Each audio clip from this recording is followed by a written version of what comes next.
굉장히 어려운 질문으로 시작해 볼까요? 어렵습니다. 빌립보서의 주제는 뭐라 그랬죠? 예, 기쁨. 예, 기쁨. 명사로 얘기하셨는데요. 동사로 얘기하면 기뻐하라 그러죠. 그 기쁨으로 가득 찬 내용을 담고 있습니다. 물론 그 상황들이 기쁜 것은 아니에요. 바울도 감옥에 있고 또 빌립보 교회의 사정 안에 일어나는 일을 보면 다 기쁜 일은 아닙니다. 하지만 기뻐하라 하는 겁니다. 또 그럴 수밖에 없는 것이 기뻐하라고 말하는 것은 기쁜 일이 늘 있지 않고 기뻐하지 않는 모습이 있기 때문에 기뻐하라 이렇게 말하는 것이죠. 그래서 이 기뻐하라는 말만 딱 이렇게 집중해서 보면 사실은 그것과 반대되는 슬픔 또 눈물 이런 것과는 거리가 먼 것처럼 생각이 들 수 있습니다. 하지만 오늘 본문 18절을 보면요 이런 말씀이 있어요. 내가 여러 번 너에게 말하였거니와 이제도 눈물을 흘리며 말하노니 여러 사람들이 그리스도의 십자가의 원수로 행하였느니라. 여기 보면 내가 누구죠? 바울이죠. 여러 번 너희에게 말하였거니와 여기 여러 번 말하였다. 이제도 눈물을 흘리며 말한다. 그러니까 눈물을 흘린다고 말합니다. 그러니까 이 눈물이라고 하는 것은 기쁨과 반대되는 개념이잖아요. 근데 여기서는 그 눈물을 흘린다는 말을 해요. 그동안 계속 기뻐하라 기뻐하라 그런 얘기하는데 눈물을 흘리는 얘기를 합니다. 근데 이 눈물을 뭐 그동안 기쁜 일이 계속 있다가 딱 한 번 그 눈물을 흘릴 그런 일이 생긴 것이 아니라 여기 보면 여러 번 너에게 말한다. 그리고 이제도 그러죠. 이제도. 그러니까 이제도는 그러니까 한 번이 아니라는 거죠. 계속된 것이라는 거죠. 지금도 계속되고 있고 그러니까 이제도 지금 눈물을 흘린다 하는 말을 하고 있는 겁니다. 그러니까 그의 삶 속에 이 눈물과 슬픔이 자리 잡고 있는 것을 말하죠. 그러면 이 빌립보서가 기뻐하라는 말을 하는데 왜 사도 바울은 여기서 눈물 이야기를 할까? 이 눈물 이야기는 기쁨과 상충되는 그런 분위기잖아요. 그런데 이렇게 이야기하는 것을 바울은 이렇게 설명합니다. 다시 18절을 보면요.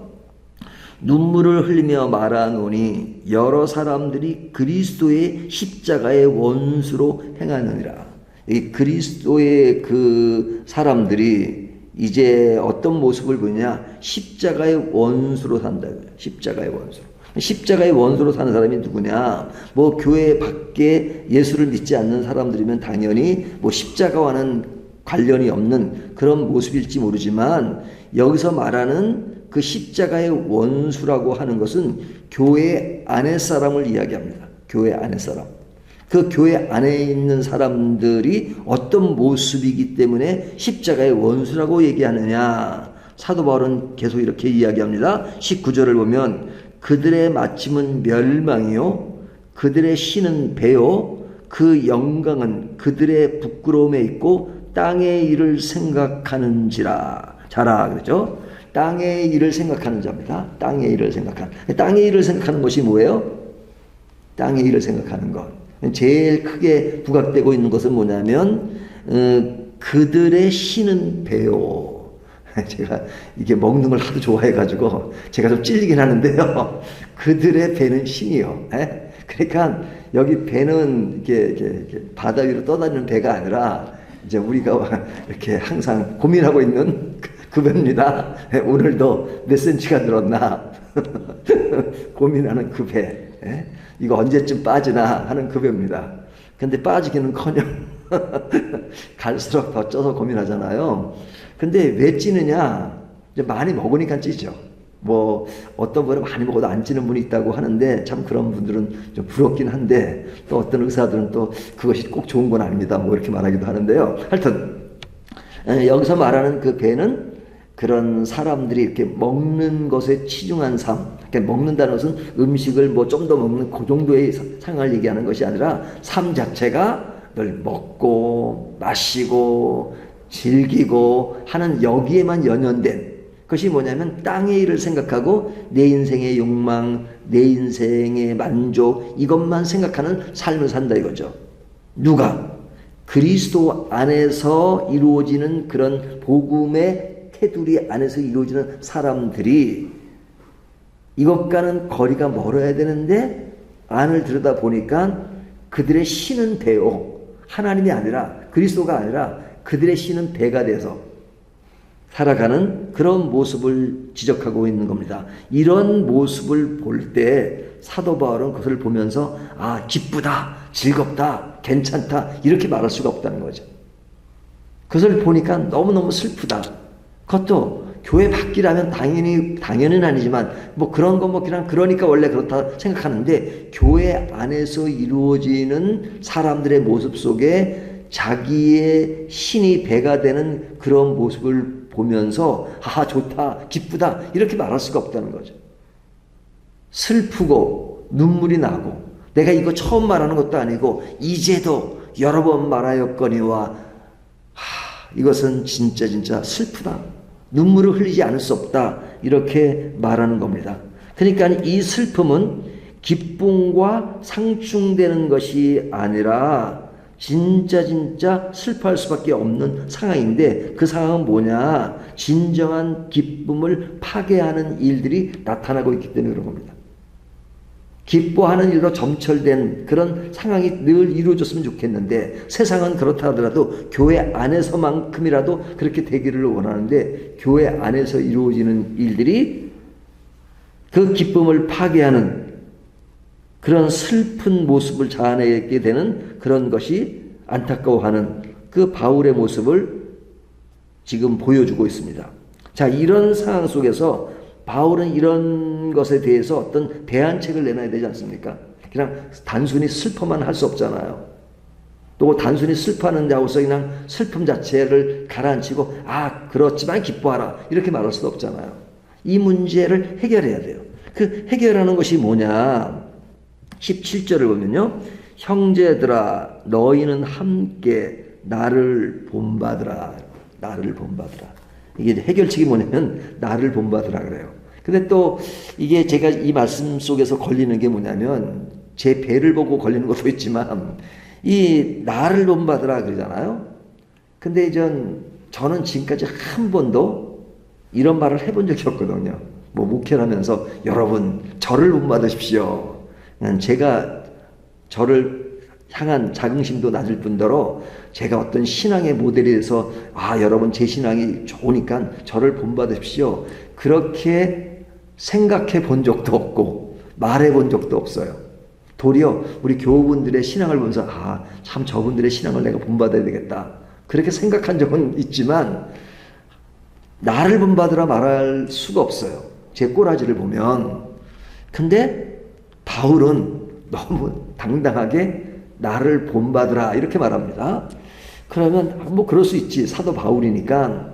그러면 사도 바울이 흠이 없는 사람이냐? 그렇진 않잖아요. 그렇진 않잖아요. 사도 바울이 예수 믿게 되기 전에 어떤 일을 했습니까? 기독교인들을 박해하는 그런 일을 했잖아요. 그러니까 그 박해하는 일 중에 이렇게 연결되는 사람이 누구죠? 스데반이잖아요. 그러니까 스데반을 죽이잖아요. 뭐 바울이 직접 죽인 건 아니지만 그런 기독교인을 박해하기 위해서 멀리 다메섹까지 가고 그리고 사람들 데리고 가서 그 사람들을 죽이는 그런 역할을 하잖아요. 그러니까 그것만 보면 좀 뭐 그렇게 덕스러운 모습은 아니잖아요. 그냥 사도 바울의 과거에 그런 일이 있었습니다. 그러면 뭐 그때는 예수를 믿기 전이니까 그럴 수밖에 없다. 하지만 예수 믿은 이후에 바울은 완전하냐? 그렇지 않죠. 바울이 싸운 기록이 나오죠. 누가 싸우죠? 바나바와 마가 때문에 마가를 선교지에 데려갔는데 마가가 도망갔습니다. 그러니까 이 바나바가 마가의 삼촌이잖아요. 그러니까 그 마가를 다시 이제 데려가자 하니까 사도 바울이 어떻게 그 마가를 데려갈 수 있느냐. 그래서 그때부터 바나바와 싸운 이후로부터는 그 바울과 바나바가 동행하는 일이 끝쳐버립니다. 근데 그 성경적인 표현에 심히 다퉜다 그래요. 심히 다퉜다고. 근데 바울을 고상하게 보니까 심히 다투니까 뭐 다투는 것도 고상하게 싸웠겠지. 그렇게 생각하려지 보지만 바울은 인간이 아닌가요?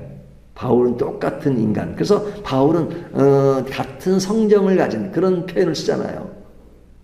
그러니까 바울도 인간입니다. 뭐 다툴 때 뭐 이 새끼 저 새끼 했겠죠. 바울이라도. 그러니까 이런 모습을 보면 바울도 완전한 사람이 아니죠. 완전하지도 않은데 어떻게 사람들 앞에서 나를 본받으라 이렇게 말할 수 있을까? 자기의 삶의 영역 그리고 행동의 모든 영역을 본받으라는 것이 아니라 본인이 하나님께 속한 자가 되었는데 그 속한 자가 된 것을 본받으라는 얘기입니다. 내 어떤 삶의 형태, 태도 이런 것을 다 본받으라는 것이 아니라 내가 하나님께 속한 자가 돼 있는 것을 본받으라 하는 겁니다. 이 말을 다르게 얘기하면 20절을 보면요. 그러나 우리의 시민권은 하늘에 있는지라. 우리의 시민권이 어디에 있다고요? 하늘에 있는 자. 그러니까 사도 바울이 자기의 고향, 자기 나라에 대한 어떤 민족성, 민족의식 그런 것이 약한 것이 아닙니다. 사도 바울은 어느 선까지 얘기하냐면 내가 저주를 받을지언정 내 동족 이스라엘 사람들이 구원받기를 원한다고 말까지 했어요. 그만큼 애국심도 있고 나라에 대한 사랑이 있어요. 하지만 그 사도 바울이 지금 나가 속한 것에 그 강조점을 이야기하면서 나를 본받으라 그러면서 우리의 시민권은 하늘에 있는지라 그러죠. 하늘에 있는 시민권. 그러니까 이 하늘에 있는 시민권은 내가 속한 나라에 대한 것을 약화시키는 것이 아니라 진짜 본질은 어디냐. 우리 진짜 어디로부터 왔느냐 하는 것을 강조하잖아요. 그 강조점은 어디냐. 하나님 나라다 이거죠. 하나님 나라.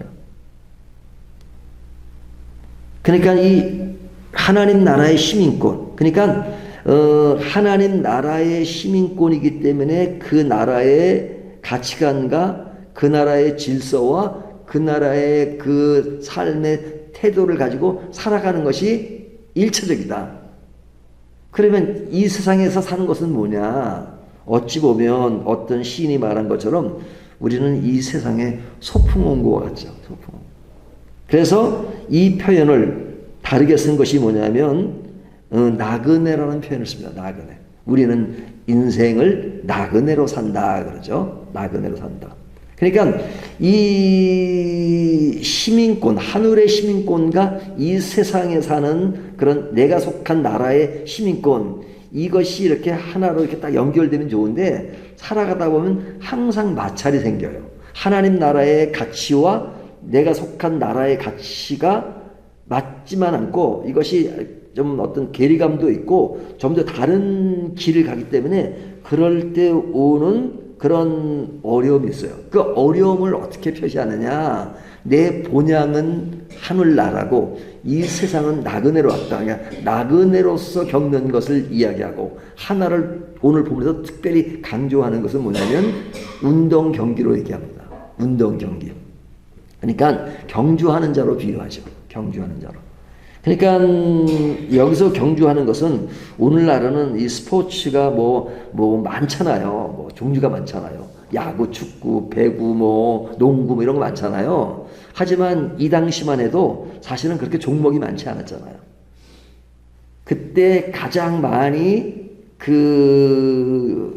알려진 운동 경기라면 달리는 거잖아요. 달리는. 예? 마라톤이라든지 또 빠른 달리기. 뭐 다른 운동들 창동지기 뭐 이런 것도 있었겠지만 가장 많이 알려진 것은 아마 사도 바울이 그것을 염두에 두고 얘기했을 겁니다. 달려가는 것. 근데 이 경주를 하는 그 운동 선수가 경주를 할 때 뛸 때 그 아주 마지막 지점 가야 될 그 지점을 위해서 앞을 보면서 굉장히 열심히 달리고 있잖아요. 열심히. 그러니까 열심히 단다는 것은 뭐예요? 내가 그 목표를 향해서 계속 가는 거죠. 목표. 그러니까 하늘의 시민권을 가진 사람이 이 세상을 나그네로 살지만 경주하는 자처럼 그런 내가 끝까지 가야 할 그 아주 본질적인 그 지점까지 바라보고 가듯이 그 목표를 봐야 된다. 그 목표를 향해서 가야 된다. 그것이 뭐냐면 나그네로 사는 사람이지만 내 집은 본향, 그곳으로 가는, 내가 지금 나그네로 있지만 내가 갈 곳은 내 본향 집이다. 그것이 하늘나라의 시민권을 내가 가지고 있으니까 내 본향 집이니까 그리 가는 그런 삶의 태도와 모습으로 나는 인생을 살아간다 하는 것이죠. 그냥 이 세상을 살아가지만 우리는 어느 나라의 가치관을 갖고 살아요? 하나님 나라의 가치관을 갖고 산다는 것이죠. 그래서 그 가치관으로 살 때 이 세상에 겪는 어려움들이 있지만 그 어려움들을 극복하고 살아요. 그 극복하고 사는 과정 속에 나타나는 것이 눈물이에요. 그러니까 그 눈물의 문제를 다시 한번 눈물에서 기쁨으로 승화시키는 그런 역할을 하려니까 더 눈물이 나는 겁니다. 역설적인 얘기지만. 왜? 그리 가야 되는데 우리의 초점 방향은 저 나라인데 사람들이 그리 가지 않고 자기의 배만 채우고 그리고 자기의 신이 배가 되고 그리고 땅의 일만 생각하고 사니까 그것이 그런 마지막 종착점을 가는 모습도 아니고 그리고 이 세상을 진짜 본향처럼 생각하고 살고 그러다 보니까 하나님이 아니라 내가 주체가 되고 그렇게 사는 것을 보면서 아, 참 좋다라고 말할 수 없죠. 그런 것을 보면 너무 슬픈 겁니다. 하지만 그 슬픔에만 머무르지 않고 이것을 기쁨으로 바꾸는 일을 위해서 지금 뭐하고 있는 겁니까? 사도 바울은 지금 빌립보서의 글을 쓰듯이 슬퍼하면서 이제도 슬프다. 그러니까 계속 슬퍼하라는 것이 아니라 이제도 슬프지만 내가 다시 말하는 것은 이제 그 자리에 머물지 말고 기쁨으로 바뀌는 그런 삶의 변화를 가져야 되지 않느냐. 그 가져야 된다는 것을 여러 가지 비유로 얘기하는 겁니다. 우리는 나그네로 산다.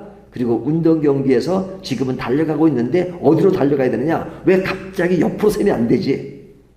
그냥 꼬린 지점을 향해서 가야지. 근데 우리가 너무나도 지금 옆으로 세고 있는 모습이 아닌가라는 것을 지적하면서 그것이 슬픈데 그 슬픔이 기쁨이 될 수 있도록 우리가 방향을 제대로 잡고 가자 하는 그런 권면의 이야기를 지금 이 본문을 통해서 하고 있는 것이죠. 그렇다면 이 이야기가 오늘날 우리들에게도 하는 이야기죠. 우리가 길을 갈 때 우리가 고린 지점을 향해서 가고 있느냐 아니면 중간중간 옆으로 세고 있지 않는가. 그래서 세고 있다면 우리가 다 동시에 그런 말을 해야 되겠죠. 우리가 하늘에 속한 자로서의 그런 본을 서로 본받자. 저는 나를 본받으라 이렇게 말을 못하겠어요. 하지만 우리가 모두가 하나님이 속한 자라는 차원에서는 나를 본받자 이렇게 말할 수 있겠죠. 우리가 각자 그런 것을 본받으면서 오늘도 본향을 향해서 아름답게 걸어가는 저와 여러분이 되시기를 주님의 이름으로 축원합니다.